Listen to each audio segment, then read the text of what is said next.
many locked and private collections of books at the main branch, and she'd had keys for some of them, but one day at the main desk, she'd picked up the wrong set of keys by accident. At least she'd told herself it was an accident. She had then proceeded to try a few doors that had been closed to her.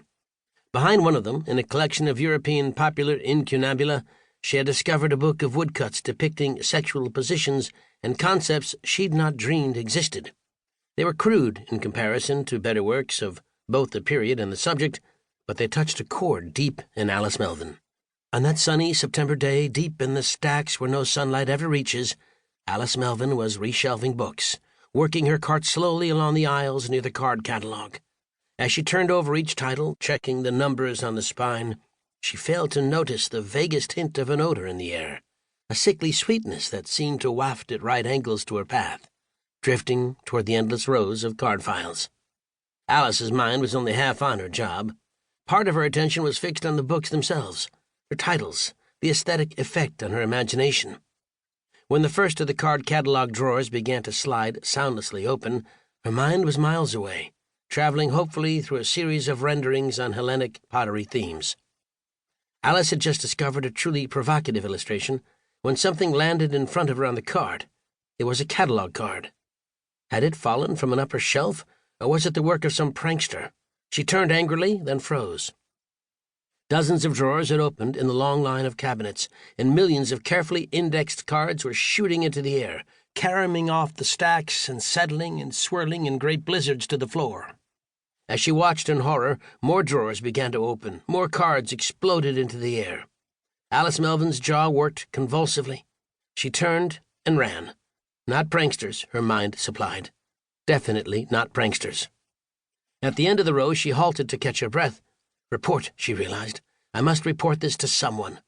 Carefully, tensely, she tiptoed down a parallel aisle, heading for the stairwell to the floor above, yet keeping as far from the card catalog as possible.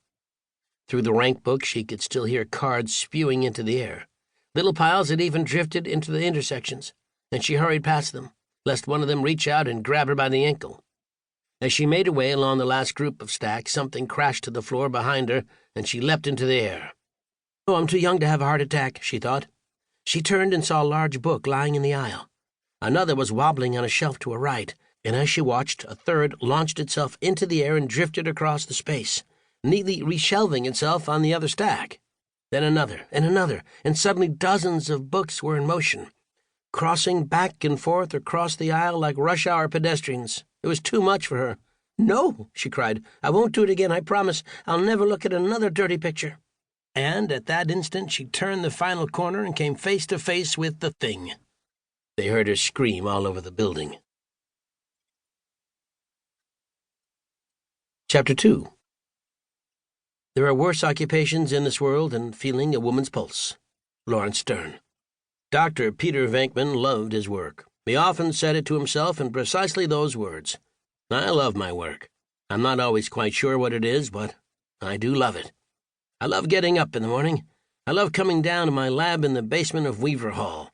And I love getting paid by Columbia University for doing whatever it is that I do. In fact, he often considered that a large part of what he did, perhaps the major part, consisted of just that, the search for identity, for purpose, for the meaning of just what it was that he did do. God, I love psychology. It's so wonderfully formless. You can get away with anything. He smiled warmly at his two subjects. Scott, Jennifer, are we ready? Jennifer favored him with a coy look and a quick, anxious breath that made her breast rise and fall. She was convinced that Peter Venkman was a genius, or she soon would be. God, I love teaching, Venkman decided. He turned to Scott. Okay, partner? Scott Dickinson nodded nervously, his mouth pumping away on a quid of gum. He smiled crookedly at Jennifer, who froze him right out. Venkman pulled a card out of the Zener deck and held it up. All right, what is it?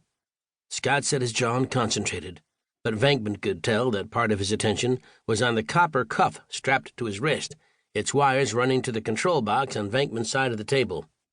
A square? Good guess, Venkman replied, but no. He turned the card over. It was a star. Nice try. He pushed a button, sending a mild shock through the boy. Dickinson twitched, but smiled gamely. The next card was a circle. Okay.